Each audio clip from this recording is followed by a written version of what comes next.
மனைவிகளுக்கே உரிய மரியாதை கொடுக்க வக்கச்ச பெரியார் தமிழ்நாட்டின் தந்தையாக முடியுமா?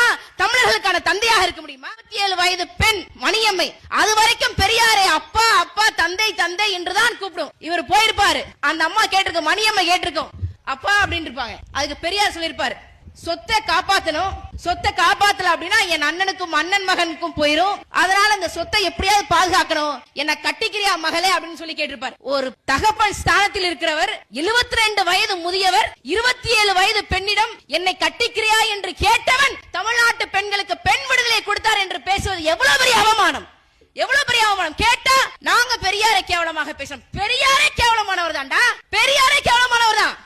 யோசிப்பாரு, 27 வயது பெண்ணிடம் 72 வயது முதியவர் என்னை கட்டிக்கிறேன் என்று கேட்டால் அவனை செருப்பால் அடிச்சிருப்ப. அதுதான் தமிழர்களுடைய வழக்கம். இது 2வது மனைவிக்கு, மூத்த மனைவி நாகம்மைன்னு ஈரோட்டுல, அதெல்லாம் பேச முடியாது. கட்டிய மனைவியை தன்னுடைய நண்பர்களுக்கு வந்து அறிமுகம் செய்தார். என்ன சொல்லி அறிமுகம் செய்தாரு? நம்ம அண்ணன்மார்கள், தம்பிமார்கள், மாமாமார்கள், மச்சமார்கள் அவங்களுடைய வீட்டுக்காரங்களை எப்படி அறிமுகப்படுத்துவாங்க? நண்பர்கள் கிட்ட எப்படி அறிமுகப்படுத்தாங்க?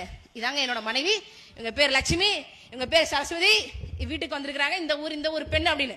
ஆனா பெரியார் அவர்கள் தன்னுடைய முதல் மனைவி நாகம்மையை தன்னுடைய நண்பர்களுக்கு எப்படி தெரியுமா அறிமுகப்படுத்தினார்? இவள் மனைவி என்று அறிமுகப்படுத்தவில்லை, இவள் ஊருக்கு புதுசாக வந்திருக்கக்கூடிய தாசி பெண் என்று அறிமுகப்படுத்தினார்.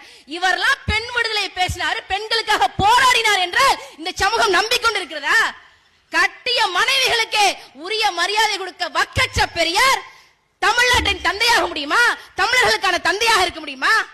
கட்டிய மனைவிக்கு விடுதலை கொடுக்க துப்பற்றவெல்லாம் பெண் விடுதலை பத்தி பேசலாமா? ஜெயலலிதா ஒரு பெண்ணுங்க, அவங்க ஒரு பெண் என்ன தெரியுமா கொண்டு வந்தாங்க? டாஸ்மாக் கடையில